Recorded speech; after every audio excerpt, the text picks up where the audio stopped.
इससे पहले कि मैं प्रभात जी को बुलाऊं और हमारा अगला सेशन हमारा शुरू हो, एक शेर मेरे दिमाग में आ रहा था। मैं चाह रहा था कि अगले सेशन से पहले कह दूं, सैर कर दुनिया की गाफिल, जिंदगानी फिर कहाँ, जिंदगानी घर मिली तो ये जवानी फिर कहाँ। अगला सेशन इसी शेर पर है। नए तरह के यात्रा वृतांत का घोषणा पत्र थी, एक नए तरह के यात्रा वृतांत की शुरुआत थी और जिसका बहुत बड़े पैमाने पर हिंदी समाज ने स्वागत किया था। अनुराधा बेनीवाल की दूसरी किताब, दूसरी यात्राओं की दूसरी किताब आई है, लोग जो मुझ में रह गए। ये यूरोप यात्राओं, आज़ादी मेरा प्राण के बाद उन्हीं यूरोप यात्राओं के दौरान कुछ यादगार किरदारों को आधार बनाकर लिखी गई एक और दिलचस्प और पठनीय किताब है। मैं उनको मंच पर आमंत्रित करता हूँ, अनुराधा बेनीवाल जी।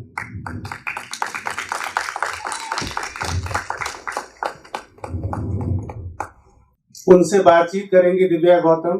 अनुराधा बेनीवाल का परिचय देने की मुझे लगता है बहुत ज़रूरत उतनी है नहीं। अनुराधा बेनीवाल शतरंज की चैंपियन रही हैं, नेशनल चैंपियन रही हैं, ब्रिटेन में शतरंज पढ़ाती रही हैं और बहुत अच्छी अपनी यात्राओं को उन्होंने बहुत सुंदर शब्दों में बांधा। तो मैं दिव्या गौतम जी, अनुराधा बेनीवाल। उनसे उन्होंने पूछा कि कौन सी किताब पढ़ी, तो मैंने ये बोला कि लोग जो मुझ में रह गए, अभी जून में जो रिलीज़ हुआ है वही मैंने अभी मंगाया है अमेज़न से, मैंने वही पढ़ा है। तो ये मेरे लिए जब मेरी उनसे बात हुई तो मुझे ये लगा कि एक तरह से जिनको हम 2016 से जब उनकी पहली किताब आई थी अनुराधा दी की, तो उस समय से मैं सोचती थी, जब उनकी किताब के माध्यम से जब मैं उनको सोचती थी कि वो जैसे जैसे घूम रही होंगी, यूरोप घूम रही होंगी, तो वो सारी चीज़ें हमारे दिमाग में आती थी, क्योंकि हम उस समाज से आते हैं कि जो जहाँ आप निकलना चाहते हैं, घर से जब निकलना चाहते हैं तो आपके पास कोई ना कोई वैलिड रीज़न ज़रूर होना चाहिए कि आप कहाँ जा रहे हैं। आप कॉलेज जा रहे हैं, आप दोस्त से मिलने जा रहे हैं, और ऐसी परिवेश से निकलकर अगर कोई ये देश घूमने का, दुनिया घूमने का सपना देख रहा है, तो ये एक महिला होने के नाते हमारे लिए ये एक तरह से एक इंस्पिरेशन है कि हम भी ये सपने देख सकते हैं। अनुराधा दी का पटना में मैं बहुत वेलकम करती हूँ, स्वागत करती हूँ, और मैं चाहूँगी कि अनुराधा दी आप अपने बारे में बताएं। राजकमल प्रकाशन एक खूबसूरत इवेंट करने के लिए, मैं हरियाणा से आती हूँ और हरियाणा में ऐसे इवेंट्स मैंने कभी नहीं देखे। हम बहुत पढ़ने लिखने वाले कल्चर के लोग नहीं हैं, तो दिस इज़ मेरे लिए बहुत शानदार है इस तरह के इवेंट्स को देखना, और एक हफ्ते भर का इवेंट जहाँ लेखक आ रहे हैं और उनके पाठक उनसे मिल पा रहे हैं। It's absolutely wonderful there. मैं हरियाणा से आती हूँ, दिव्या ने बताया। हमारे यहाँ वैलिड तो इनवैलिड रीज़न तो बहुत दूर की बात है कि घूम के आती हूँ या वैसे ही जाके आती हूँ। हमारे यहाँ वैलिड रीज़न भी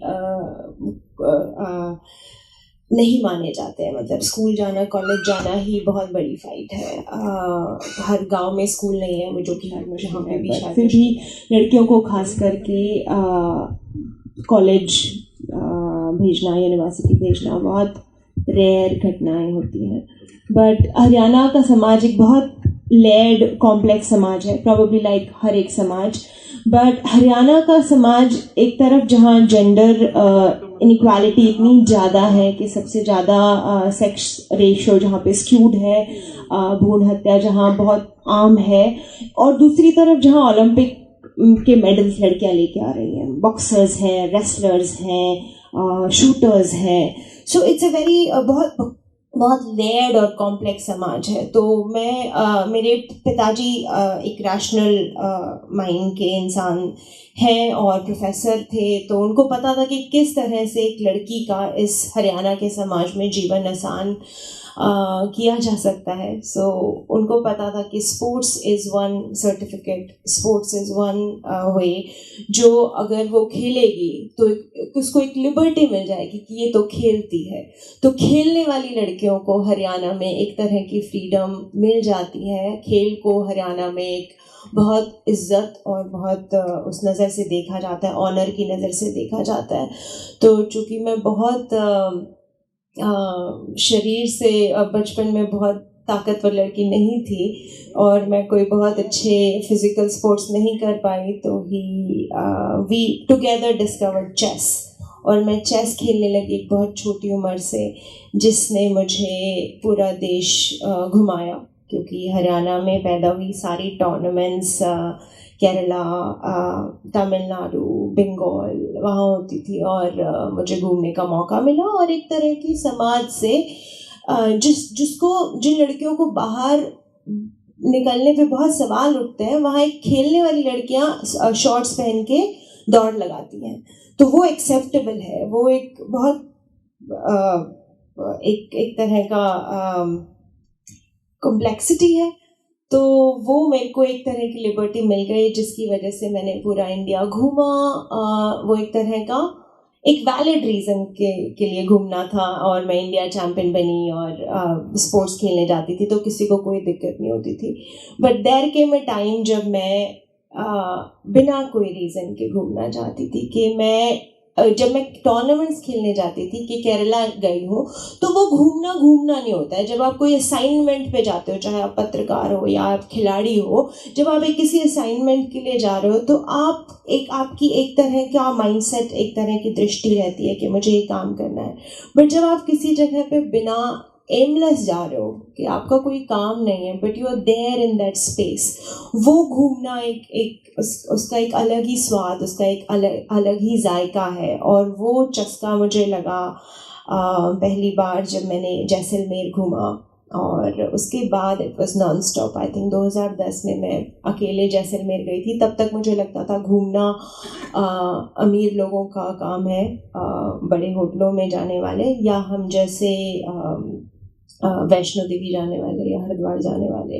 बट ऐसे विदेशियों की तरह घूमना, विदेशों में घूमना, मुझे नहीं पता था कि मुमकिन भी है एक लोअर मिडिल क्लास इंसान के लिए।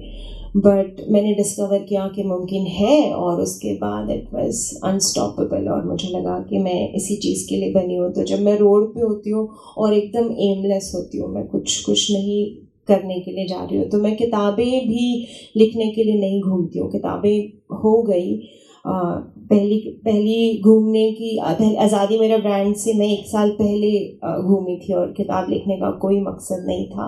एंड किताब हैपेंड, और दूसरी किताब भी 5-6 साल लगे। मुझे नहीं पता था मैं लिखूंगी, लेकिन मेरे पास कहानियाँ थी और वो लिखी गई। लेकिन मैं अभी भी घूमती हूँ, और मैं जब घूमती हूँ तो मैं सबसे ज़्यादा ठीक होती हूँ, इसलिए मुझे घूमना बहुत पसंद है। And it's unstoppable since then.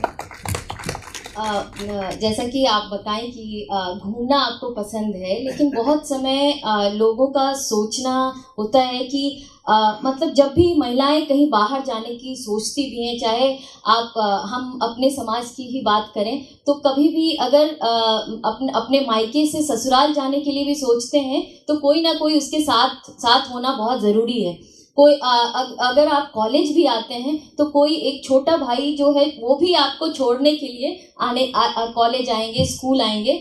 तो ऐसे समाज में जहाँ पे सिक्योरिटी, बहुत समय हमें जो रोका जाता है कि आपका सिक्योरिटी जो है वो इस बात को कहकर कि आप सेफ्टी को लेकर के कि आप सेफ नहीं हैं, कोई अगर अननोन जगह पे जाएं उससे थ्रेट है, अननोन पर्सन से मिलने में थ्रेट है। और इस तरह के समाज से निकलकर आप वैसे जगहों पे जाती हैं, ईस्टर्न यूरोप जाती हैं, वहाँ पे एकदम ही नए लोगों के साथ रहती हैं जिनको आप पहले से जानती नहीं हैं, उन पे ट्रस्ट करना, उनके साथ रहना, और ये सारे एक्सपीरियंस कैसे रहें। मतलब जहाँ हमें सिखाया जाता है कि बगल वाले के घर से अगर कुछ प्रसाद भी आया है, तो वो उससे पहले बोला जाए कि इसको मत छूओ, पता नहीं क्या करके दिए होंगे। ऐसे सोच भी रखते हैं लोग कि खाना शेयर करना से लेकर के किसी के घर जाना, ये बहुत बड़ा एक मतलब ये रहता है कि बहुत क्लोज लोग हों उनके घर ही आप जा सकते हैं, और उनसे ये सोचा जाता है कि जो क्लोज हैं, जो आपके रिलेटिव्स हैं, वो आप उनके साथ ही आप सेफ हैं, जो कि बिल्कुल गलत है। बहुत समय जो आपकी किताब में भी मैंने पढ़ा कि बहुत सारे जो हैरेसमेंट के जो केसेस आते हैं, वो घर के लोग जिनको जानते हैं, समझते हैं, वो लोग करते हैं। और आप ईस्टर्न यूरोप में गई और अलग अलग जगहों पे आप अलग अलग तरह के सेक्सुअल ओरिएंटेशन के लोगों से मिलती हैं, अलग अलग कल्चर के लोगों से मिलती हैं। तो वो एक्सपीरियंस आपका कैसा रहा? आपका खुद का कल्चर और वहाँ के कल्चर से कैसे आपने नेगोशिएट किया? दिव्या, ये ट्रू होगा, यहाँ पे जितनी भी बैठी लड़कियाँ वो मुझे बैक करेंगे इस बात पे कि हम जब भी कभी बाहर होते हैं, अपने चार लोग क्या कहेंगे उनसे दूर होते हैं, तो हम ज़्यादा फ्री होते हैं, हम ज़्यादा आज़ाद होते हैं। I think man will also agree with this कि जब हम उन लोगों से परे होते हैं कि ये लोग क्या कहेंगे। इनफैक्ट बहुत कंजर्वेटिव फैमिली से निकल के भी लड़कियां जब गोवा जाती हैं या बैंकॉक जाती हैं, then they wear different clothes. अपने हनीमून पे जब वो पहली बार जाएंगी तो they can wear shorts and skirts, और वहीं आके वो साड़ी में लिपट जाएंगी या सूट में लिपट जाएंगी। वहाँ ऐसा क्या है, ऐसा वहाँ ऐसा क्या डिफरेंट है? वहाँ बस वो चार लोग कहने वाले नहीं हैं। व्हेन यू से कि हमें ये कहा जाता है कि बाहर मत निकलो, खतरा है, अननोन, वो अननोन लोग कौन है? वो हम आप ही तो हैं। मतलब वो अननोन लोग को ये तो नहीं है ना कि रात के अंधेरे में कोई एलियंस आ जाते हैं और फिर उनसे हमें खतरा हो जाता है। वो हम ही हैं, वो हमारे ही भाई हैं। वो मेरा भाई है, वो आपका भाई है, वो आपका बाप है, वो आपका ताऊ है, वो आपका चाचा है, वो आपका मामा है।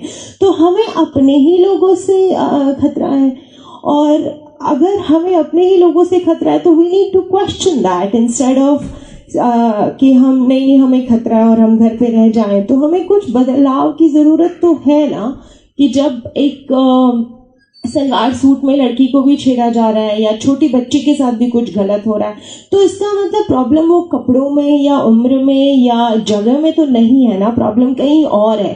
तो प्रॉब्लम कहीं और है तो हम हर बार लड़की को ही क्यों कहें कि ये क्यों, या जो विक्टिम है या जिसको प्रॉब्लम हो रही है, हमेशा उसको एड्रेस करना या उसको अंदर रखना तो सोल्यूशन नहीं है ना। तो प्रॉब्लम जिससे है, प्रोबेबली वी नीड टू उसको एड्रेस करें कि हमें प्रॉब्लम किससे है।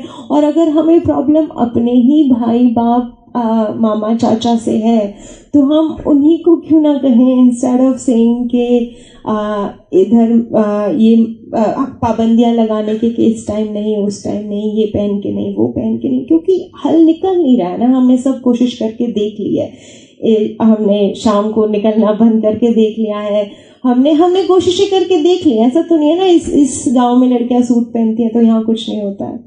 आई डोंट थिंक सो, क्योंकि अगर आप शहरों में जाओ, probably the safest place to be Bombay, वहाँ लड़कियाँ इंसिडेंट्स होते हैं, बट आई थिंक रोहतक से कम होते होंगे जहाँ लड़कियाँ ज़्यादातर पूरे कपड़े पहनती हैं, फुल स्लीव्स के कपड़े पहनती हैं।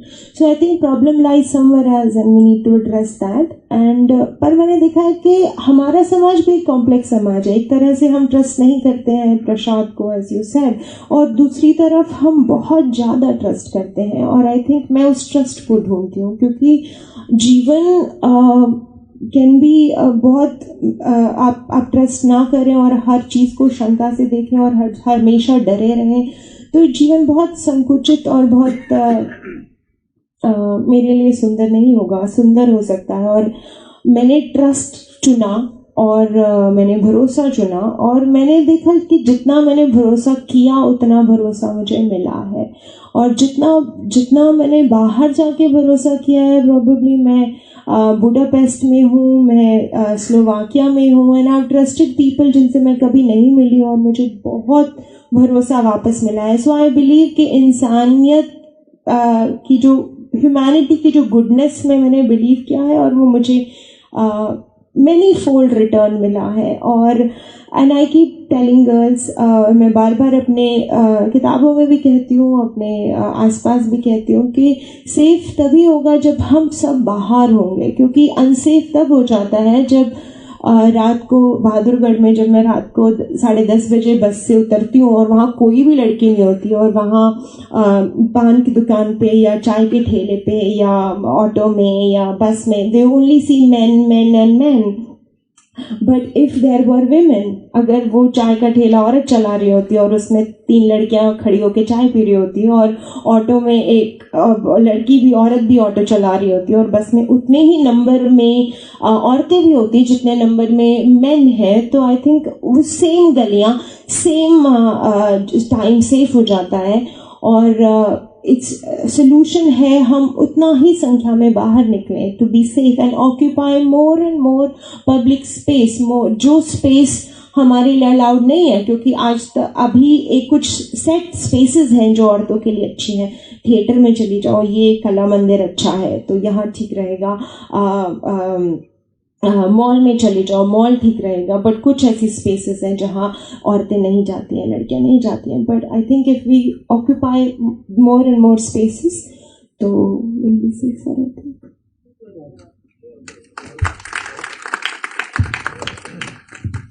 जैसे कि बहुत समय हम लोग ये बोलते भी हैं कि जितने ज़्यादा पब्लिक स्पेस, चाहे वो मोस्ट ऑफ द टाइम हमारे घर में भी ये चीज़ें, लड़कियों के साथ हमेशा ये होता है कि गर्ल्स स्कूल में जाओ, गर्ल्स कॉलेज में, विमेंस कॉलेज में जाओ, वो सेफ है। मतलब किस चीज़ से सेफ है?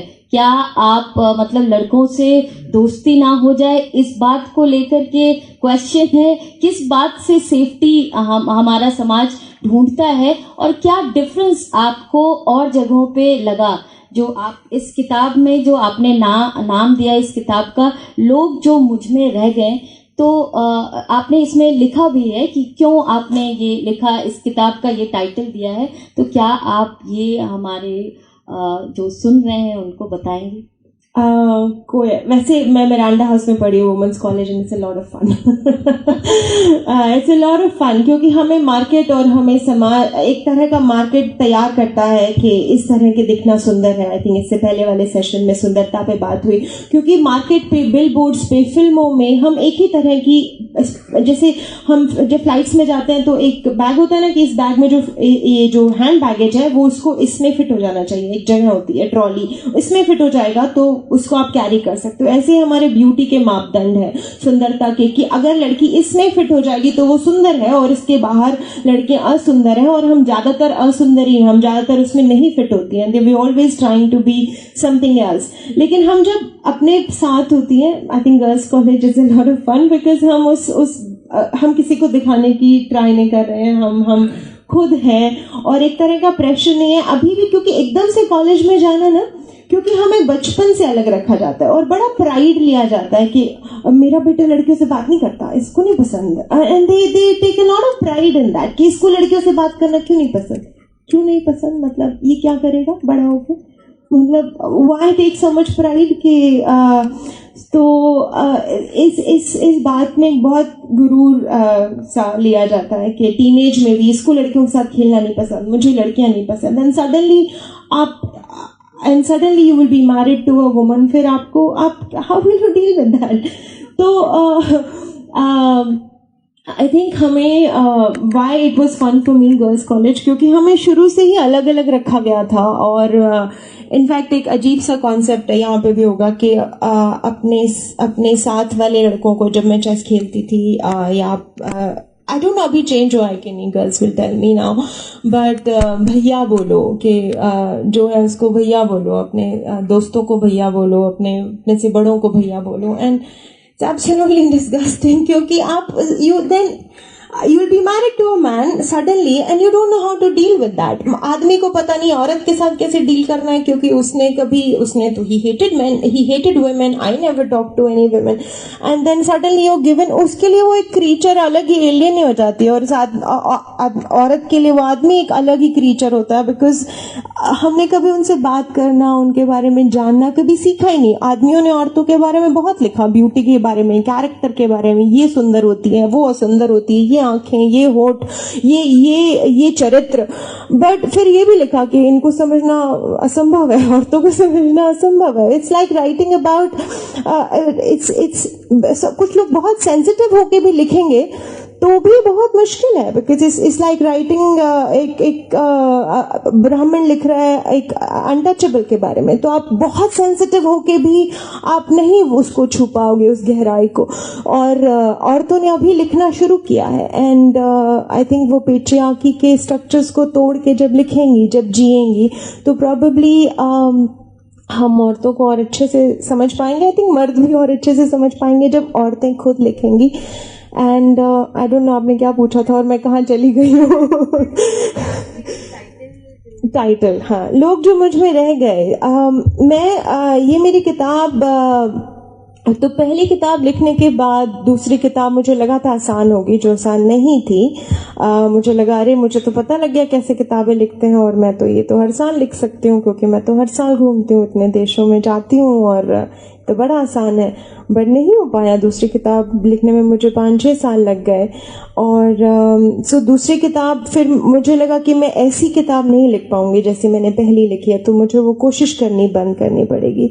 और दूसरी किताब उन लोगों के बारे में। तो एक टाइम था जब मैंने सोचा था कि नहीं, मैं नहीं लिख पाऊंगी, और ज़रूरी नहीं है लिखना, है ना। मैं पेशावर राइटर नहीं हूँ, मैं चेस प्लेयर हूँ, मैं चेस सिखाती हूँ, और मैं घुमक्कड़ हूँ, मैं पेशेवर घुमक्कड़ हूँ। बट देवर कुछ लोग थे जो 5-6 सालों की यात्राओं में मेरे से जुड़ गए थे, और मेरे यूँ कहो मुझे याद रह गए, और वो हमसे अलग थे, लेकिन काफ़ी तरीके से हमारे जैसे थे। तो इस किताब में जो इसकी जो विधा है वो शॉर्ट स्टोरीज है। मुझे शॉर्ट स्टोरीज हमेशा से बहुत पसंद रही हैं। मेरी फेवरेट, मुझे याद है बचपन में रूसी लोक कथाएं, जहाँ मैंने रूस के लोगों के बारे में पढ़ा, और रूस की दादी कैसे कढ़ाई में हलवा बनाती है, और मुझे एकदम से रूस बहुत करीब हो गया मेरे। जब मैंने पढ़ा कि रूसी दादी हलवा बना रही है चूल्हे पे कढ़ाई में, तो एकदम से रूस मुझे बहुत अपने नज़दीक लगा कि उनके यहाँ दादी होती है, हलवा बनता है, कढ़ाई होती है, चूल्हा होता है। तो मुझे लगा कि मैं ऐसी कहानियां लिखना चाहती हूँ दूर बसे लोगों के बारे में, और मैं बताना चाहती हूँ कि उनकी संस्कृति कैसी है, और उनके घर शायद हजारों डिजाइन के हो सकते हैं, लेकिन घर का मतलब हर एक के पास, हर एक के लिए वही होता है, सिक्योरिटी और प्रेम। शादियां और पार्टनरशिप के हजारों तरीके हो सकते हैं, शादी करने के, नहीं करने के, इकट्ठे रहने के, लेकिन पार्टनरशिप में हर कोई प्रेम और इज्जत ही ढूंढता है, वो सब में एक है। तो कैसे दुनिया कितनी अलग होके भी कितनी एक जैसी है। So these are people who may look, जो बहुत हमसे अलग दिखेंगे, जिनका रहने खाने पीने का स्टाइल बिल्कुल अलग होगा, लेकिन वो बहुत हमारे जैसे हैं। और मुझे लगा इस समाज के लिए, जहाँ हम हैं, उसके लिए बहुत ज़रूरी है ये पढ़ना, औरों के बारे में भी, क्योंकि जिस तरह का माहौल बनता जा रहा है कि जो हमसे अलग है शायद वो गलत है, या जो अलग खाते हैं, या जो अलग पहनते हैं, या जो अलग तरीके का जिनके संस्कृति या जिनके व्यवहार है वो शायद गलत है। बट बहुत तरीके के व्यवहार हो सकते हैं, बहुत तरीके की संस्कृति हो सकती है, बहुत तरीके के लोग, भाषाएं, रंग, रूप रेखाएं हो सकती हैं। बट इन दी एंड इंसान मैंने कहीं नहीं देखा जहां करुणा को बुरा माना जाए, या प्रेम को बुरा माना जाए, या अहंकार को अच्छा माना जाए। ये पूरी दुनिया में सेम है। ये घर कितने भी अलग हो, पार्टनरशिप कितनी भी अलग हो, रंग कितने भी अलग हो, मैंने किसी देश में नहीं देखा कि जहां अहंकार को माना जाता हो कि यार ये तो बहुत अच्छी क्वालिटी है। सो आई रियलाइज्ड कि दुनिया एक जैसी ही है, और दुनिया बहुत अलग है, और बहुत ज़रूरी है कि दुनिया के बारे में जानना, ताकि हम एक्सेप्ट कर पाएँ हमसे अलग हैं उनको भी। और जब हम ये एक्सेप्ट करते हैं, औरों को देखते हैं, अपने से अलग को देखते हैं, तो हम ज़्यादा करुणावान होते हैं, हम ज़्यादा एक्सेप्टिंग होते हैं। And I think it makes a world a better place, and I thought this may add to that. बिल्कुल बिल्कुल। ये जब हम कहीं घूमते हैं तो अलग अलग तरह के लोगों से मिलते हैं, उनके कल्चर अलग होते हैं, रेस, कास्ट अलग होते हैं, तो ऑफ कोर्स हमारे अंदर में भी एक इंक्लूजन, जो हम ये कह सकते हैं कि बहुत समय हम लोगों को लगता है कि जब हम एक तरह के लोगों के बीच में रहते हैं तो एक स्टीरियोटाइप दिमाग में रहती है कि वेस्ट के लोग ऐसे होते हैं। जो आपने एक चैप्टर में लिखा भी है, पश्चिम और धारणाएं, जिसमें आपने हम जो ईस्ट के लोग हैं उन लोगों का ये सोचना है, जब मैं इंडिया में भी देखती हूँ कि पश्चिम की जो संस्कृति है, वेस्टर्न कल्चर है, वो न्यूक्लियर फैमिली में बिलीव करते हैं। उनके यहाँ दादा दादी का कॉन्सेप्ट नहीं है, और मतलब सेक्स इज जो है वो एकदम पानी पीने के तरह है, और इस तरह की सोच हमारे अंदर में है कि न्यूक्लियर फैमिली होते हैं वो बड़ों की इज्जत नहीं करते हैं। तो ये कॉन्सेप्ट को भी आपने इसमें जो कैरेक्टर है जिनके बारे में आपने जिक्र किया है, तो वो इसको तोड़ता है बहुत। एक आपने मैरिज कॉन्सेप्ट को लेकर के भी अलग अलग देशों में जो आपने लातविया की बात की है, जिसमें मोर देन 75% लोग जो है वो शादी नहीं करते हैं। और वहीं पोलैंड की एक लड़की के बारे में आपने चर्चा की है, जो उनका सोचना है कि शादी से पहले सेक्स जो है वो गुनाह है। तो वहाँ भी बहुत सारे कलर्स हैं, और उस कलर्स को जो आपने देखा समझा उसके बारे में हमें बताइए। जैसे भारत में है ना, अब जब मैं बाहर होती हूँ, यूरोप कहीं पे घूम रही होती हूँ या किसी से बात करती हूँ बाहर वाले से जो भारत नहीं आया है या कभी बहुत छोटे समय के लिए आया है, तो मुझसे पूछते हैं अरे हिंदुस्तान तो बहुत गर्म है। मैं कौन से प्रांत की बात कर रहे हैं आप? हिंदुस्तान तो बहुत ड्राई है। आप कौन से प्रांत की अगेन बात कर रहे हैं? आपने चेरापूंजी देखा है? आप गोवा गए हैं? क्योंकि आप वही हाथी की पूंछ पकड़ के आपको लगता है अरे ये तो बहुत पतला सा है, बहुत बालों वाला कोई जीव है। सो ऐसे ही यूरोप है, या ऐसे ही इंसान भी है, एक छोटी से छोटी यूनिट भी, ऐसे ही आप हम भी हैं। आज आपको देख के एक इमेज बन जाएगी, मुझे देख के जो मुझे पहली बार देख रहे हैं कि अरे अनुराधा तो ऐसी है, बट अनुराधा भी बहुत तरह की है, अनुराधा की बहुत सारी साइड्स हैं। ऐसे ही देश तो बहुत बड़ा है, और ऐसे ही वेस्ट है या भारत है, और वेस्ट भी बहुत बड़ा है। वेस्ट जिस छोटा सा एग्जाम्पल व्हेन यू से कि अरे वहाँ तो यहाँ बहुत चलता है, हरियाणा में मैंने बहुत सुना है कि वहाँ तो कोई काका काकी भी नहीं बोलता, मामा मामी भी नहीं बोलते, सबको अंकल आंटी बोलते हैं। एंड आई वाज लाइक वहाँ पे अंकल आंटी चाचा चाची को ही बोलते हैं। यहाँ पे हमारी तरह हर किसी को अंकल नहीं बोल देते हैं। हम किसी भी राह चलते उम्र दराज इंसान को बोल देते हैं अंकल आंटी। वहाँ सिर्फ चाचा चाची को ही अंकल आंटी बोला जाता है। अगर मैं किसी को आंटी कह रही हूँ तो वो समझ जाएंगे कि ये मेरी बुआ है या मेरी मौसी है।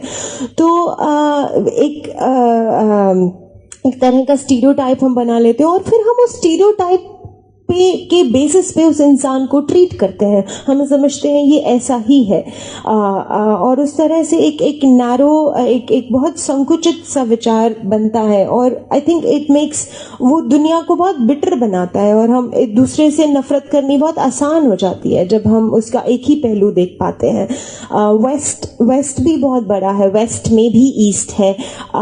ईस्टर्न यूरोपियन अपने आप को वेस्ट से बहुत अलग समझते। यूके अपने आप को यूरोप ही नहीं मानता है, यूके है। एंड ईस्टर्न यूरोप वाले लोग यूरोप का ईस्ट है, and they are very different culturally, वो बहुत बहुत डिफरेंट है। और पोलिश लोग बिल्कुल वैसे ही दिखते हैं, गोरे, गोल्डन हेयर, नीली आंखें, बट उनका वहाँ पे जो they very it's a Catholic state, और वहाँ धर्म बहुत हावी है उनके जीवन पर, और वो बहुत आई थिंक बहुत ज़्यादा रूढ़िवादी हैं। तो वहाँ पे वो बिल्कुल कैथोलिक रूल्स को, कमांडमेंट्स को फॉलो करते हैं। मैं जिन लोगों से मिली वहाँ, जैसे हमारे यहाँ कावड़ यात्रा होती है, वहाँ भी हर साल एक कावड़ की तरह ही लोग जाते हैं, फास्ट करते हैं।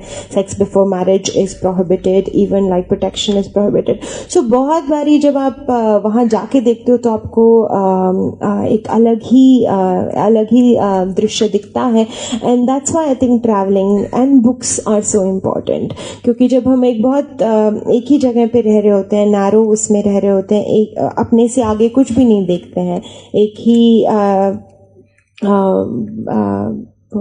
सेटअप में रह रहे हैं, तो हमें लगता है कि यही ठीक है, यही पहनावा ठीक है, यही खान पान ठीक है, इसी तरह की बोली ठीक है, और इससे अलग गलत है।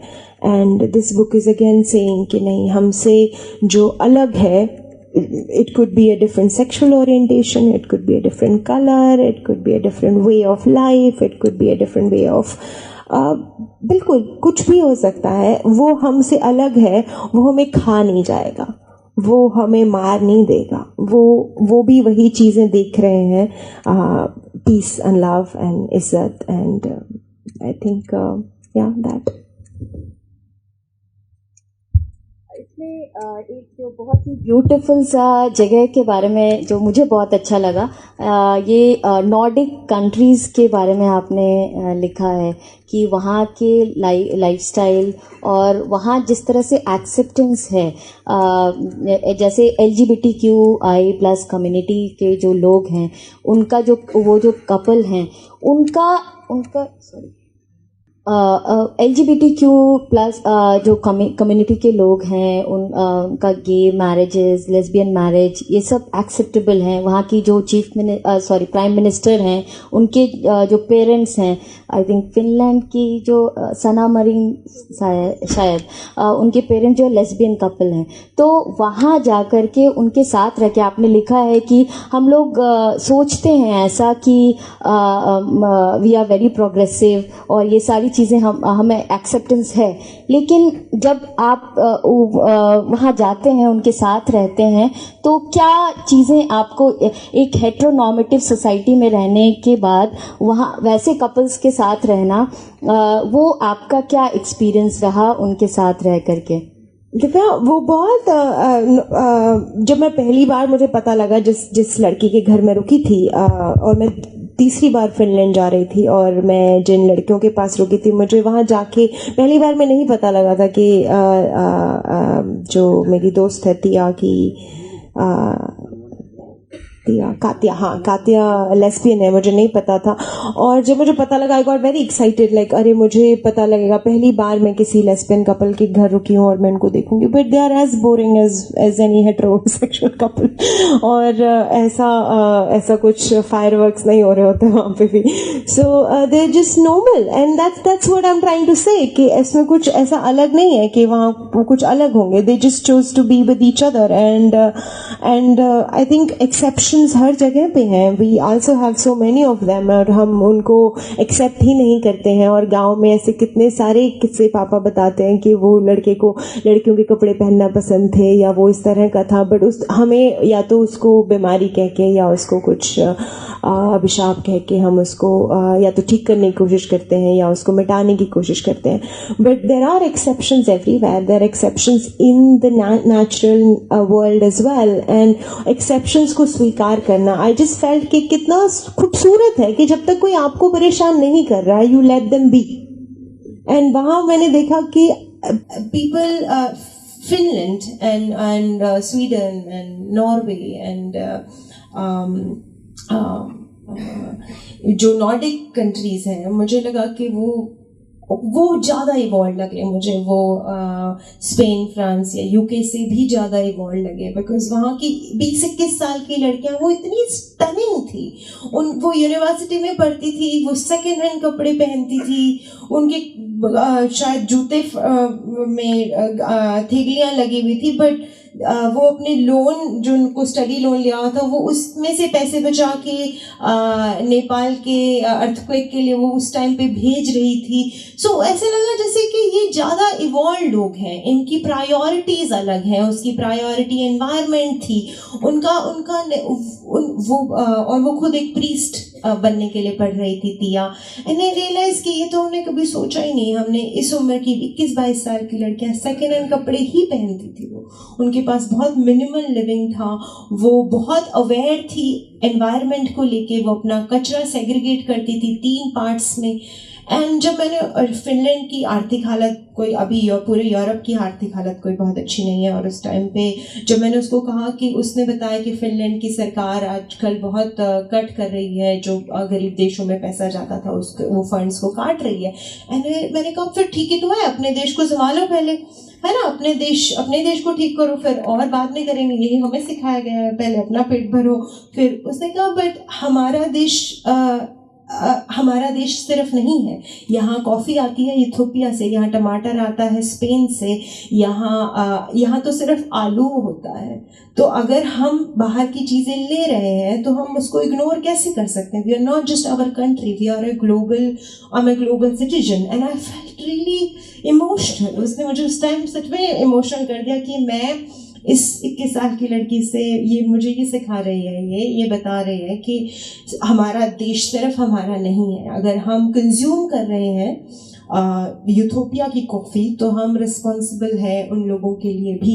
एंड हमारे घर पे छत है, हमारी बेसिक एजुकेशन कंप्लीटेड है, हमारे बेसिक नेसेसिटीज़ फुलफिल हो रही हैं। और जहाँ लोगों के पास बेसिक्स नहीं है, जहाँ लोग भूखे मर रहे हैं, तो इफ़ यू थिंक कि नहीं हमारा पेट भरना ज़्यादा इम्पॉर्टेंट है, आई डोंट थिंक सो।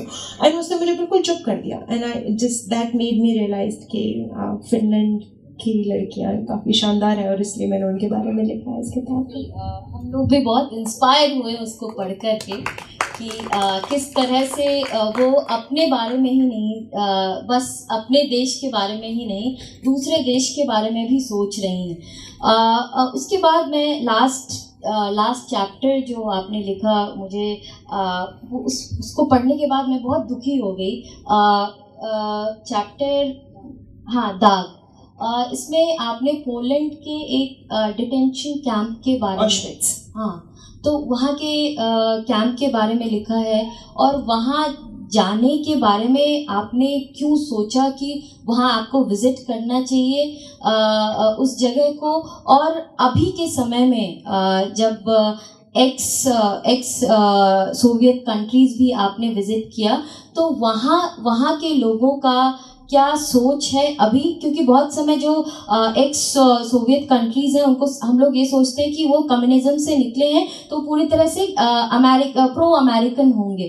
तो आप उन जगहों के आइडियोलॉजी के बारे में हमें बताइए और वहाँ जाने के बारे में आपने क्यों सोचा? क्योंकि वो जब मैं पढ़ रही थी वो डिटेंशन कैंप के बारे में और जो स्टोरी आपको बताई गई वहाँ पे, उसको पढ़ने के बाद मुझे बहुत अच्छा फील नहीं हुआ। मैं बहुत देर तक चुप रही कि बहुत समय हिटलर के समय की बात होती है, यहूदियों पे अत्याचार की बात होती है, लेकिन वो लाइव मैंने जब आपका ये लास्ट चैप्टर मैंने पढ़ा तो मैं वो दिखाई देना जो मैं कह सकती हूँ वो दिखाई दिया।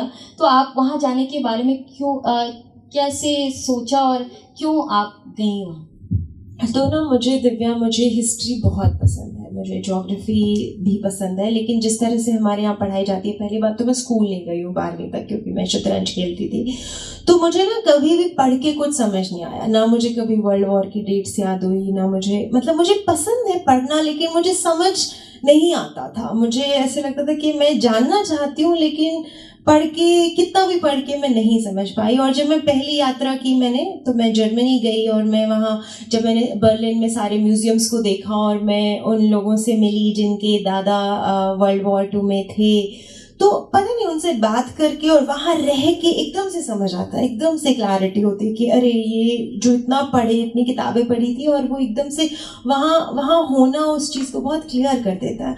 तो मुझे वो बहुत इंटरेस्ट है उस चीज़ में और मैं किताबों से नहीं समझ पाती हूँ। तो मैं और एक्सेसिबल, जब दुनिया एक्सेसिबल हो गई, मुझे लगा कि मैं घूम सकती हूँ, तो मैं बस कई बारी एक ट्रिप था मेरा सिर्फ एक्स सोवियत देशों में जाना, लातविया, लिथुआनिया, एस्टोनिया, रूस, और मैं वहाँ सब देशों के चक्कर लगा के आई सिर्फ समझने के लिए यही कि वो क्या कहते हैं।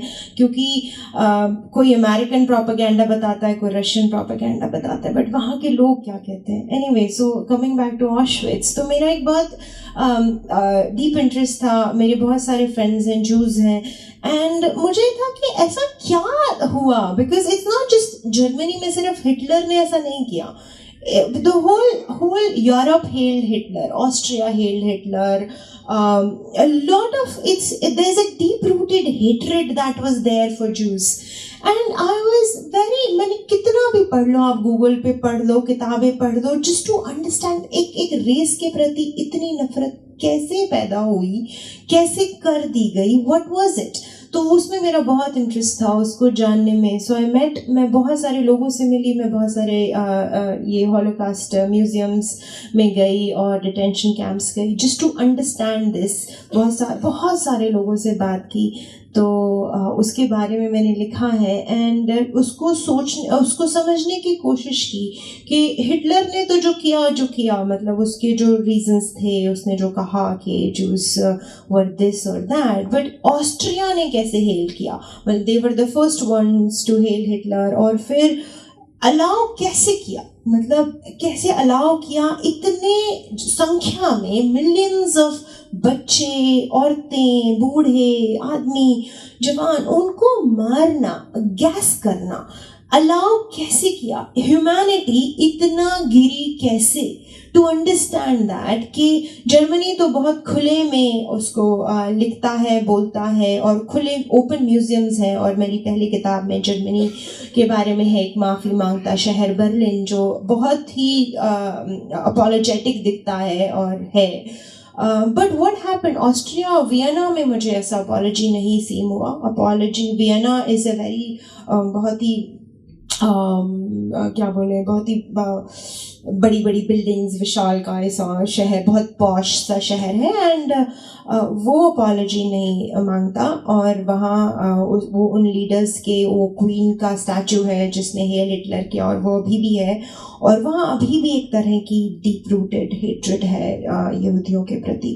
तो I try to understand that. और वो क्या तरीका होता है, कैसे डिह्यूमनाइज करके इंसान को इंसान न कह के एक लालच की, एक धोखे की मूर्ति बना देना, एक प्रोपेगेंडा इस तरह का चलाया गया कि ये लोग तो मैं इसमें लिखती हूँ कि ये लोग वो एक दिन में नहीं हो गया, एक साल में नहीं हो गया. इट टुक ईयर्स वो हेट्रेड बनाने के लिए, वो हर्ड में, मासेस में वो हेट्रेड फैलाने के लिए प्रोपेगेंडास चला गए, उस तरह के पोस्टर्स, उस तरह की बातें, उनकी सिटीजनशिप ली गई, उनको कहा गया कि ये देशभक्त नहीं हो सकते, ये व्यापारी हैं, ये आपकी बेटियां ले जाएंगे, ये आपके ये लालची हैं. तो उनको डिह्यूमनाइज कर दिया गया, उनको इंसान से कमतर बना दिया गया. जैसे मैं हमारे अभी भी कास्टिज्म में अपने गाँव में देखती हूँ कि जो लोअर कास्ट का इंसान है वो जैसे इंसान ही नहीं है, जैसे वो इंसान से थोड़ा नीचे है, वो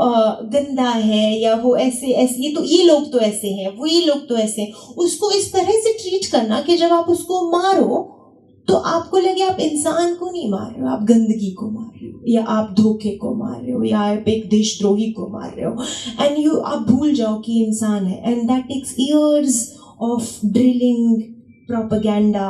तो उसको समझने की मैंने जो थोड़ी मोटी कोशिश की है, उसको मैंने लिखा है दाग में. एक जो सवाल अदर देन दिस बुक है कि आपने अभी फार्मर्स प्रोटेस्ट में हिस्सा लिया, जिसमें बहुत किसान, अलग अलग जगह के किसान वहाँ पे पार्टिसिपेट कर रहे थे, और वो फार्म लॉ के खिलाफ मूवमेंट था. उसमें बहुत सारी विमेन फार्मर भी पार्टिसिपेट की थी. तो बहुत जैसा कि हम लोग जानते भी हैं, आप तो एग्रीकल्चर कम्युनिटी से बिलोंग करती हैं, तो बहुत सारे जो काम होते हैं एग्रीकल्चर से रिलेटेड वो महिलाएं ही करती हैं, लेकिन उनको किसान के रूप में उनको देखा नहीं जाता है. जब भी किसान के बारे में अगर हम लोग सोचते हैं तो एक मेल किसान का ही दिमाग में आता है. तो महिला किसान जो वहाँ पार्टिसिपेट की, उनकी क्या इश्यूज थे, और उनके साथ आपका क्या एक्सपीरियंसेस रहा है. क्योंकि फार्मर सुसाइड की जब मैं पढ़ रही थी पी साईनाथ की किताब, तो उसमें जब फार्मर सुसाइड के ऊपर, तो बस मेल फार्मर सुसाइड को ही सुसाइड माना गया कि ये फार्म सुसाइड है. तो विमेन फार्मर के बारे में, क्योंकि आप वहाँ से आती हैं, तो आप कैसे समझती हैं, और उस फार्मर प्रोटेस्ट की एक्सपीरियंसेस आप हमें शेयर करें। दिव्या, ये तो बहुत लार्ज हो जाएगा एक्सपीरियंस शेयर करना, बट मैं छोटा एक्सपीरियंस शेयर करूँगी। मैं गांव में ही रहती हूँ, रोहतक के 25 किलोमीटर दूर सांगी गांव है, और बिल्कुल ही गांव है जितना गांव हो सकता है। और हमारे मर्द काम नहीं करते हैं, हमारे बूढ़े काम नहीं करते हैं, हमारे जवान भी काम नहीं करते हैं। आप सुबह आएंगे, वो सुबह सुबह ताश खेलना शुरू करते हैं। एंड आई कीप पोस्टिंग, मैं वहाँ से लाइव भी कर सकती हूँ। सुबह ताश और हुक्का उनका जल जाता है, और औरतें ही बग्गी लेके जाती हैं गांव में, औरतें ही फसलें काटती हैं।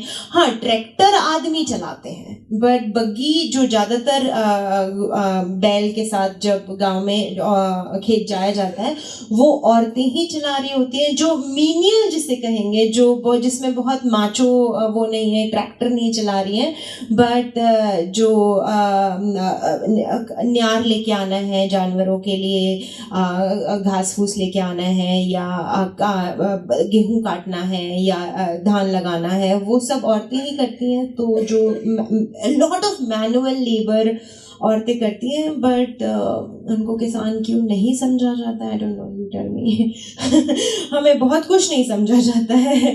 हमें मैं जब पहली किताब लिखी तो मुझे लेखक अभी भी शायद नहीं समझा जाता है सदैव से। किससे लिखवाई, किसके साथ गई थी, कौन तुम्हारे पीछे घूम रहा था, तुम्हारा, सो आई डोंट नो क्यों नहीं समझा जाता है। So we need to just be there more and write more and be more present and just be what we are, and then I don't know क्यों नहीं समझा जाता, I don't know। Thank you Anuradha di. हम एक सवाल अपने तरफ से भी, और जो स्टूडेंट्स हमारे हैं वो जो यहाँ बैठे हुए हैं, जो कि रोज़ अपने लाइफ में पेट्रियार्की से नेगोशिएट करते हैं कि उस परिवेश से आके अगर हम लोग घूमना चाहते हैं, अगर आप जिस तरह से घूमी, दुनिया घूमी, वो देश घूमना चाहें अगर, तो वो कैसे आप उनको क्या कहना चाहेंगे? Keep making little negotiations, and ये आदमियों के लिए भी है, because patriarchy is toxic for men and women both। Gender bias में किसी को फंसा देना कि आदमियों के लिए भी बहुत बुरा है कि काम करना ही पड़ेगा, नहीं तो शादी नहीं होगी, नौकरी लगनी ही पड़ेगी। मतलब हमारे गांव में और ज़्यादातर लड़के इसलिए भाग रहे होते हैं सुबह सुबह कि आर्मी में भर्ती हो जाए और फिर ब्याह हो जाए। मतलब होगा ही नहीं अदरवाइज। अगर कोई लड़का घर पे रहना चाहता है और भाई खाना बनाना चाहता है तो वो कर ही नहीं सकता है। तो वो भी तो एक मतलब, तो patriarchy is very very toxic, probably as toxic for men as it is for women, but as I'm a woman I would speak for myself। तो छोटा छोटा नेगोशिएशंस करते रहना और एक्सेप्ट नहीं करना जो कह दिया गया है, और बहुत सारी मेहनत, एंड अनफॉर्चुनेटली बहुत सारी मेहनत, क्योंकि कभी लगता है कि जीवन जीने के लिए इतनी क्यों मेहनत करनी पड़ती है, like why can't it be easy, but it's not unfortunately. So बहुत सारी मेहनत और छोटी छोटी नेगोशिएशंस और छोटी छोटी लड़ाइयाँ एंड छोटे छोटे pushes, and you will get there. मतलब वहाँ पहुँचने से कोई नहीं रोक पाएगा, but a lot of hard work. क्योंकि आई कीप सेइंग कि आज़ादी कोई देगा नहीं, क्योंकि अगर कोई देगा तो ले भी लेगा, और दी हुई चीज़ नहीं है, वो अपनी है, वो खुद की है, और उसको कमाना पड़ेगा और उसको जीना पड़ेगा, और उसमें बहुत जान लगेगी। और लड़के भी कमाते हैं, मतलब वो जीते हैं, वो मतलब you can't be just sitting at home and so called looking pretty and get married, no। फिर आपको दी जाएगी आज़ादी, but again I'm not saying कि वो फिर उस लड़की का फॉल्ट है, क्योंकि वो एक पेट्रियार्की का हिस्सा है, वो सेटअप का हिस्सा है। बट क्योंकि वो मैदानों में दौड़ रहे हैं, भाग रहे हैं, और तो तुम्हें भी मैदानों में दौड़ना पड़ेगा, भागना पड़ेगा, और छोटी छोटी पुशेस करने पड़ेंगे, बहुत सारी मेहनत करनी पड़ेगी। और किससे कि डोंट डिपेंड कि हस्बैंड लकी हुए तो हस्बैंड आज़ादी दे देगा और बॉयफ्रेंड आज़ादी दे देगा, क्योंकि पिताजी आज़ादी दे देंगे, क्योंकि दी हुई चीज़ तो ली भी जाएगी। तो you have to earn it for yourself, a lot of hard work, a lot of hard work, जी जान लगा के hard work, and you will get there. All the best. उसके लिए किस तरह से रोज कभी कभी लगता है मुझे कि रोज फाइट क्यों करना है, और कि फाइट करना ही क्यों है, कि हर रोज़ के लिए फाइट करना पड़ेगा। लेकिन यस, ये भी एक प्रोसेस है और इस प्रोसेस के थ्रू हम लोग सब गुजर रहे हैं। और इसके साथ साथ कोई सवाल हो किन्हीं का तो वो पूछ सकते हैं। मेरे तो बहुत सारे सवाल हैं क्योंकि मैं बहुत बड़ी फैन हुई थी, शायद उनको याद है, मैं याद होंगी नहीं, मुझे नहीं पता, सुनाई दे रहा है। हाँ, मुझे नहीं पता मैं आपको कितना याद हूँ। स्पेशली मैं 180 किलोमीटर आई हूँ एक गाड़ी से आपसे मिलने।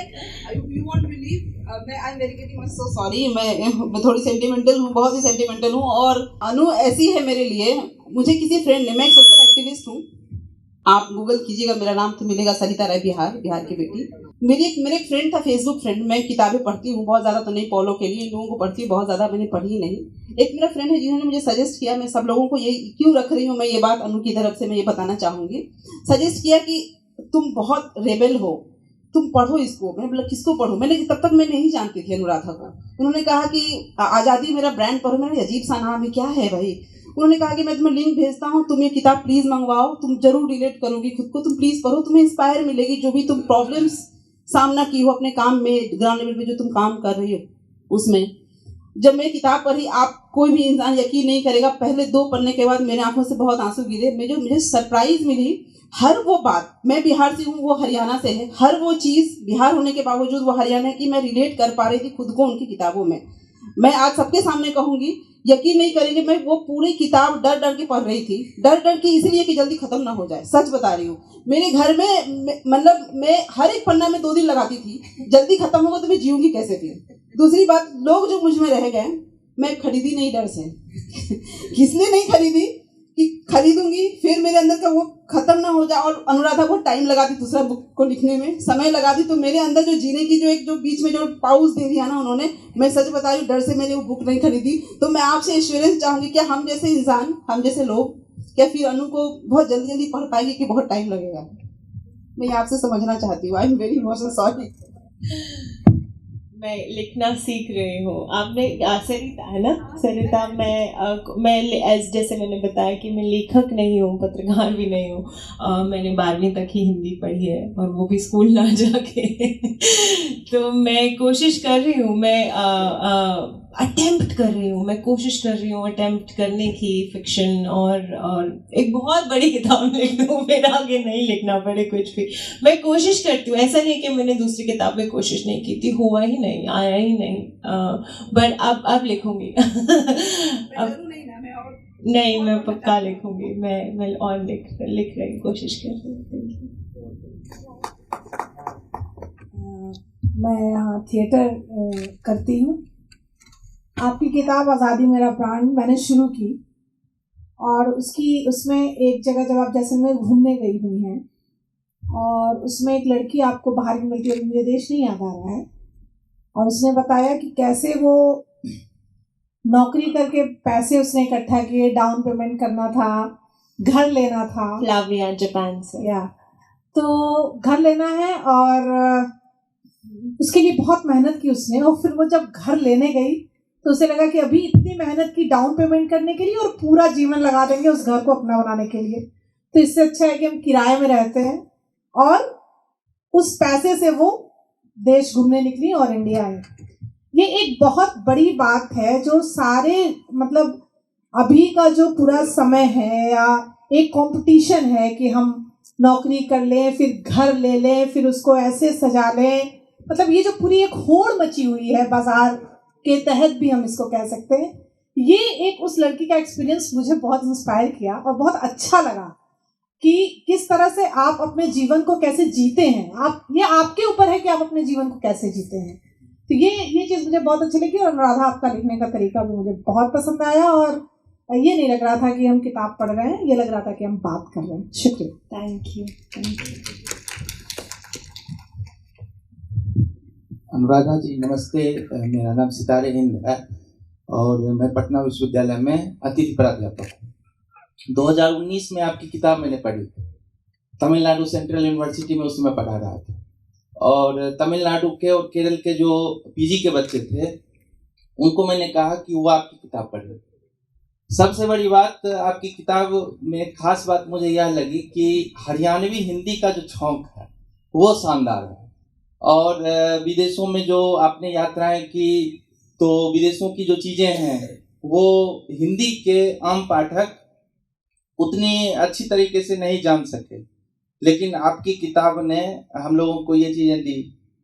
एक और आपका पक्ष है जो आप फेसबुक पर लगातार शेयर करती रहती हैं कि आप बच्चों के लिए कुछ काम कर रहे हैं और लगातार अपील करती रहती हैं कि बच्चों के लिए अगर कोई सामग्री हो तो आप भेजें, जिसके बारे में भी चर्चा नहीं हुई है। मैं जानना चाहता हूं कि वो क्या है।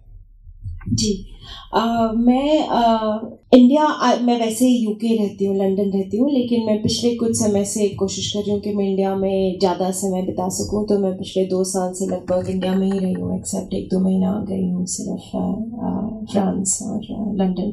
तो मैं अभी ज़्यादातर समय इंडिया में ही बिताती हूँ। और मैं जब मैं लंदन में थी तो मैं एक कंपनी चलाती हूँ वहाँ खुद की, जहाँ मैं बच्चों को चेस सिखाती हूँ, शतरंज सिखाती हूँ। और शतरंज ने मेरे जीवन को बदला। जैसे मैंने कहा कि हरियाणा में स्पोर्ट्स कैसे जीवन बदल देता है, ऐसे मुझे लगा कि कैसे शतरंज ने मेरे जीवन को बदला है, ऐसे शायद अगर मैं चेस सिखाऊं अपनी लड़कियों को अपने गांव में तो शायद ये उनके जीवन को भी कुछ बदल दे। क्योंकि मैं देखती हूँ कि मेरे पिताजी ने मुझे 30 साल पहले शतरंज सिखाया और मेरा जीवन बदला, लेकिन मेरे कज़न्स का जीवन सेम ही है।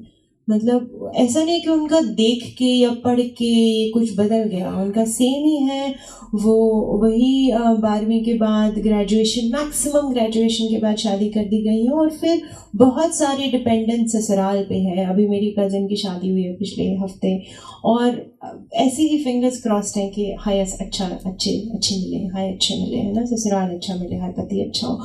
सो अभी भी तो मैं देखती हूँ तो मुझे दुख भी होता है और शर्म भी आती है एक तरीके से कि एक तरफ कभी कभी खुद को भी जस्टिफाई करना मुश्किल हो जाता है। तो मुझे लगता है एक मेरी जीवन है जो इतना इंडिपेंडेंट हो गया है और कैसे हो गया कई बार समझ में भी नहीं आता। और यहाँ मेरे खुद के कज़न्स हैं, फर्स्ट कज़न्स हैं, जो अभी भी उस समाज का हिस्सा है जहाँ उनकी खुशी या उनका जीवन उनके बस में नहीं है। तो फिर मैंने सोचा कि शायद अगर मैं यहाँ ये चेस सिखाना शुरू करूँ शायद कुछ बदले। तो मैंने 4-5 साल पहले अपने गांव से शुरुआत की और लड़कियों को वहाँ पे चेस सिखाना शुरू किया कि ज़रूरी नहीं कि वो चेस प्लेयर्स बन जाएं, ग्रैंड मास्टर बन जाएं, इंटरनेशनल मास्टर्स बन जाएं, बट उनको एक स्किल आ जाए, सोचना आ जाए खुद के लिए। शतरंज सिर्फ शतरंज नहीं, एक खेल सिर्फ नहीं है जिसमें मेडल्स मिलते हैं, बट ये आपको सोचना सिखाता है, आगे की सोचना सिखाता है। आपके सामने मूव्स हैं और आप डिसाइड करते हो कौन सी मूव चलनी है और इससे क्या कॉन्सिक्वेंसेस होंगे। सो आप अपने लिए खुद डिसाइड करते हैं। जहाँ हमारे समाज की लड़कियां पैदा होने से लेके वो होंगी या नहीं होंगी, फिर वो स्कूल जाएंगी या नहीं जाएंगी, वो क्या पहनेंगी, वो किससे शादी करेंगी, उनके कितने बच्चे होंगे, कितने लड़के कितने लड़कियां, जहाँ सब उनके लिए डिसाइड कर दिया जाता है, वहाँ मुझे लगा चेस एक ऐसी चीज़ है जहाँ वो अपने डिसीजन छोटे छोटे खुद लेना शुरू करेंगी, ये मूव मुझे चलनी है या नहीं चलनी है। सो आई थॉट शायद इससे कुछ हो सकता है। तो मैंने अपने गांव से शुरू किया, फिर मैंने गुजरात में जाके कुछ गांव में ये सिखाया। सो ये मैं करती हूँ। और उसके बाद कोविड हुआ तो 2 साल स्कूल बंद रहे, लेकिन अब मैं फिर से शुरू कर रही हूँ। और मुझे कोई भी अपने गांव में बुला सकता है कि मुझे बताइए कि ये हमारे गांव में, और ये इसका बस यही कंडीशन है कि वो शहर नहीं होना चाहिए, गांव होना चाहिए जहाँ सुविधाएं कम से कम है और प्रेफरेबली लड़कियों का स्कूल हो, कोएड भी चलेगा, बट जहाँ मुझे एक स्पेस मिल जाए तो मैं वहाँ जाके 10-15 दिन रह के एक चेस क्लब सेट करती हूँ। तो मैं अपना इक्विपमेंट लेके आऊँगी, जहाँ चेस बोर्ड्स होंगे वहाँ सिखाऊंगी और फिर एक रोलिंग वो हो जाएगा। एक बार उनको आ गया तो वो प्रैक्टिस करते रहे और बीच बीच में मैं उनको मटेरियल भेजती रहूँ, और फिर एक बार ही आ गया तो आप एक दूसरे साथ खेलने लग गए, फिर आपने छोटों को सिखाया और धीरे धीरे। सो ये एक सिस्टम था। पर जो जिसकी आप बात कर रहे हैं वो एक अनाथ आश्रम में मैं रही थी कोविड के दौरान। मुझे तो वहाँ उन बच्चों को मैं शतरंज सिखा रही थी लुधियाना में। मुझे ये करना ठीक लगता है, मतलब मेरे लिए और ये भी एक बहुत बड़ा प्रिविलेज है कि ठीक रहना मेरी प्रायोरिटी है, और मुझे ये सब करना ठीक लगता है। मैं बहुत ठीक होती हूँ, मैं बहुत खुश होती हूँ जब मैं ये कर रही होती हूँ। तो just do that. Transformation table, when you get like a travel diary or something, so how do you get, especially I'm here today because I found it's very interesting your title, right? And now I'm getting your past book, it's called Azadi Mera Brand. So आप कैसे would you like to talk about actually the transformation table, the writing table, when you get your character and when you find this is now that's point is going to my title of my book, especially that's point. The title, okay. So इसका title बिल्कुल अलग था। इसका title अजब गजब के लोग मैंने सोचा था जब आज़ादी मेरा ब्रांड के बाद ही एकदम से मुझे था कि मुझे शॉर्ट स्टोरीज लिखनी है और मैं लोगों के बारे में लिखूंगी। एंड आई थिंक उसके जब मैंने कंसीव किया था किताब को तो इसका टाइटल अजब गजब के लोग था। और हम एक दोस्तों के साथ मैं बैठी हुई थी एंड वी वर डिस्कसिंग कि ऐसे ऐसे किताब का टाइटल, और किताब पूरी लिखी जा चुकी थी, एडिटिंग फेज में थी।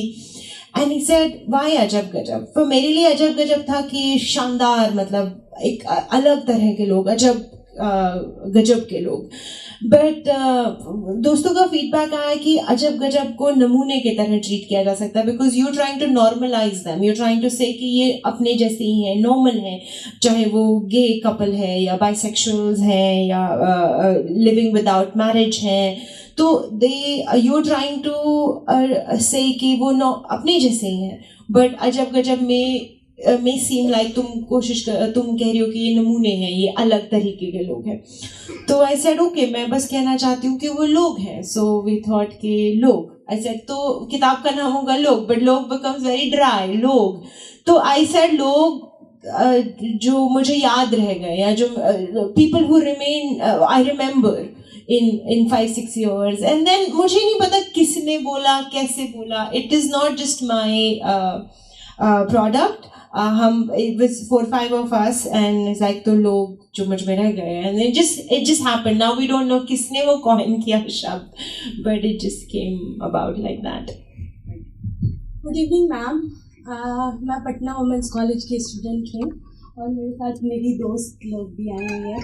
तो मैंने आपका बुक नहीं पढ़ा है, और मैं ऑनेस्टली मैं कहना चाहती हूँ, लेकिन अभी आपको जैसे जैसे सुन रही हूँ मैं जी रही हूँ उस पल को। मुझे लग रहा है कि जैसे मैम क्वेश्चन आपसे कर रही हैं, तो मुझे लग रहा है कि मुझे भी वहाँ जाना चाहिए और उस लड़की से, वो होमोसेक्सुअल लड़की है, वो क्या है, उससे मिलना चाहिए। मतलब सब आ रहे हैं मेरे दिमाग में, सारे कॉन्सेप्ट आ रहे हैं। फिर मैं ना बंद जाती हूँ, फिर मैं क्यों सोचने लगती हूँ। जहाँ से शुरुआत हुई थी आप लोगों की बात की, क्योंकि मैं मतलब गांव से आती हूँ, वहाँ पे हर चीज़ के लिए होता है क्यों। मुझे पटना पढ़ने आना था, तो उसके लिए मतलब मुझे पटना आना था। मेरा ये ड्रीम था कि मैं 10th कर लूँगी, उसके बाद मुझे पटना जाना है, मुझे शहर देखना है, लेकिन वहाँ पे है कि क्यों। तो मेरे पापा ने मुझसे पूछा कि तुम्हें क्यों जाना है, तो मैंने कहा कि मुझे पढ़ना है इसलिए जाना है। तो उन्होंने कहा कि पढ़ना है तो जाना है, तुम्हारा 12th का मार्क्स अच्छा नहीं है, तुमको नहीं जाने मिलेगा। फिर मैंने एग्जाम्पल्स दिया कि जिन के मार्क्स नहीं अच्छे वो भी बहुत अच्छा कर रहे हैं। तो ये क्यों, और मेरे दिमाग में भी अब क्यों बैठ चुका है वो। मैं अभी हॉस्टल में रहती हूँ, तो मैं वहाँ पे भी अगर गांधी मैदान में मुझे घूमने जाना है तो मैं सोचूंगी पहले कि क्यों। आपने बुक लिखा तो आपने कहा कि मैं घूमने गई, क्यों, बिना सोचे हुए कि क्यों जा रही हूँ घूमने। लेकिन आप गई और वहाँ से आई तो आपको मतलब आप अपना अनुभव शेयर करना चाहती थी, इसलिए आपने बुक लिखा, लेकिन सोच के तो नहीं गई थी क्यों। तो ये क्यों को कैसे साइड करें मैम, मैं खुश क्या नाम बताया तुमने अपना? मैम अवनी। अपनी मैं पूना गई तो मैं कहा मुझे पूना जाना है, क्योंकि मुझे पूना बहुत सेफ लगा था, जैसे तुम बोल रहे हो कोई मैदान में जाने के लिए, तो यहाँ तो क्यों के साथ डेंजरस भी हो सकता है, रोहतक में मेरे लिए जाना अनसेफ भी होता है। तो मैं जब पूना गई थी पहली बारी, मम्मी पापा के साथ गई थी घूमने, तो एक इंसिडेंट था। तो मैं एक अंकल के घर रुक गई थी, मेरे एक अंकल रहते हैं पूना में, तो मम्मी पापा पहले चले गए थे, मैं कॉलेज पढ़ रही थी, और तब मेरी ना सुबह 4 बजे की ट्रेन थी, वहाँ पूना से दिल्ली ट्रेन आती है सुबह 4 बजे। तो अंकल ने कहा था कि मैं तुम्हें 2 बजे लेने आऊँगा और तुम्हें ड्रॉप कर दूँगा। तो मैं 1:30-2 बजे उठ गई और मैं उनका इंतज़ार कर रही थी। तो मैं रेडी हो गई और मैं ऐसे बिना सोचे, क्योंकि सुबह की ट्रेन थी, ध्यान ही नहीं रहा कितना समय हुआ है, तो मैंने सोचा चलो जब तक अंकल आएंगे मैं वेट कर लेती हूँ। तो मैं रोड पे ऐसे टहलने लगी बिना सोचे कि समय क्या हुआ है, और सडनली मैंने देखा कि 5 लड़के थे बाइक पे और 5 उनके पीछे बैठे थे, तो 10 लड़के 5 बाइक्स, और मेरे आंखों के सामने मेरा जीवन दौड़ गया कि अब तो खत्म है, क्योंकि यही सुना था कि रात है, मैं अकेली हूँ, 10 लड़के हैं, बाइक्स हैं, और मुझे लगा बस अब खत्म, द एंड होता है यहाँ पे अनुराधा का।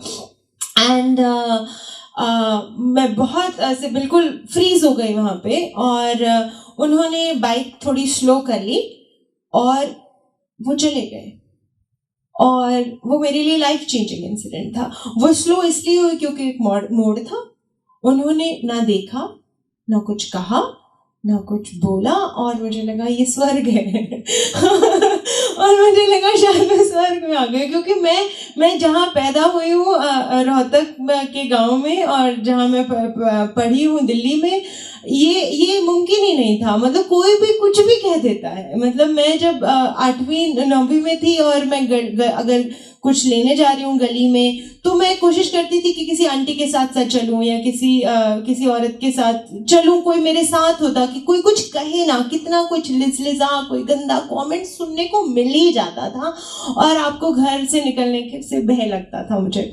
तो जब मैंने वो पूना का इंसिडेंट देखा, लाइक ये शहर मेरे लिए बना है और मैं शहर के लिए बनी हूँ। तो मुझे था कि मुझे पढ़ाई के बाद, ग्रेजुएशन के बाद पूना जाना है। पूना पापा था क्यों जाना है, एंड आई वाज लाइक मुझे कुछ नहीं करना, मुझे बस वहाँ जाके रहना है, मैं फिगर आउट कर लूँगी, कुछ भी कर लूँगी।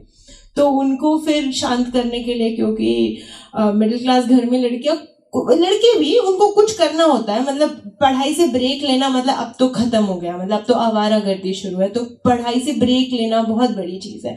तो मैंने ऐसे ही कहीं पे लॉ में एडमिशन लिया, ऐसे ही कॉलेज में, और बस बहाना ढूंढा कि मैं यहाँ रहूँगी, पढ़ रही हूँ, लॉ कर रही हूँ, और तुम्हें पता है ये लॉ कौन करता है मैं तो नहीं मैं करने के लिए लॉ किया था मैंने, बट वहाँ रहने के लिए। तो छोटे छोटे नेगोशिएशंस, छोटे छोटे पुशेस, और क्यों का जवाब I don't know Avani, but मैं जब रोड पे होती हूँ ना, जब मैं मुझे भी नहीं पता क्यों मैं इतनी ठीक होती हूँ। जब मैं बिल्कुल राजस्थान मेरा फेवरेट जगह है पूरी दुनिया में। जब कोई पूछता है सबसे सुंदर क्या है, सबसे ज़्यादा ठीक मैं कहाँ होती हूँ, वो जैसलमेर में होती हूँ। राजस्थान का मुझे रेगिस्तान बहुत पसंद है, वो इतना हम्बल होता है, कुछ दिखा नहीं रहा, कोई पहाड़ नहीं है, सफोकेटिंग नहीं है, कोई शोर नहीं है, बस वो है और वो कुछ कहने की कोशिश नहीं कर रहा है। और जब मैं वहाँ पे, जब मैं जैसलमेर में, अब कोई अगर किसी ने रात देखी है जैसलमेर की, तो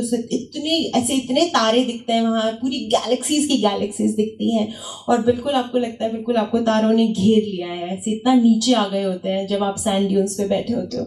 और जब आप वहाँ सनसेट देखते हो तो आपको दूर तक दिखता है, वहाँ कोई बिल्डिंग्स नहीं होती, घर नहीं होता, और वो आपको, अब उसको देख के आप ठीक क्यों होते हो, उस क्यों का जवाब किसी के पास नहीं है, डॉक्टर्स के पास नहीं है, इंसानों के पास। उसको देख के आपके अंदर कुछ घटता है, और वो बहुत खूबसूरत है, और वो मुझे ठीक रखता है, और उसका जवाब नहीं है मेरे पास भी नहीं है, मैं वहाँ क्यों हूँ, लेकिन वो मुझे वहाँ होना है, और मैं वहाँ होती हूँ। तो बहुत सारी चीज़ों के जवाब नहीं है हमारे पास, कुछ करना हमें ठीक रखता है, और हमें वो करते रहना चाहिए जो हमें ठीक रखता है। सवाल नहीं है, आपने कहा आप चेस खेलती है और बच्चों को सिखाती है।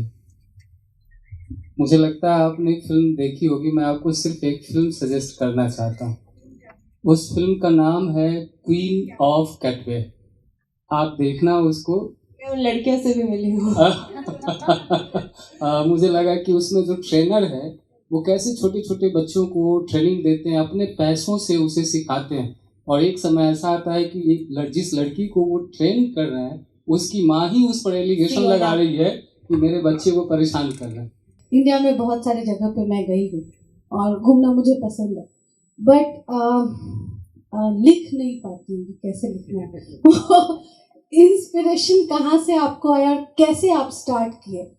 मैं भी बहुत घूमती हूँ, मुझे भी लिखना, मतलब मुझे लगता है कि मुझे लिखना चाहिए, बट मैं लिखती नहीं हूँ, तो वो कैसे होगा? मुझे भी लिखना बहुत मुश्किल लगता है, बहुत ही मुश्किल लगता है।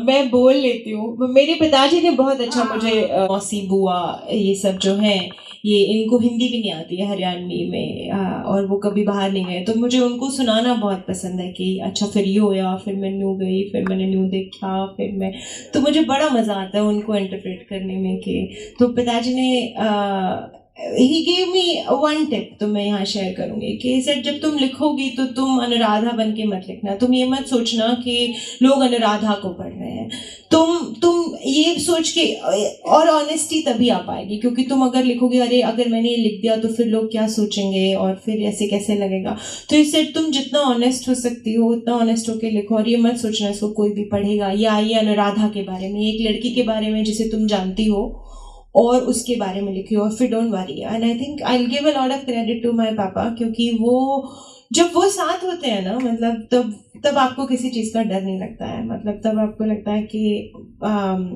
फिर वही चार लोग जो होते हैं ना, वो एक्चुअली आपके माता पिता ही होते हैं।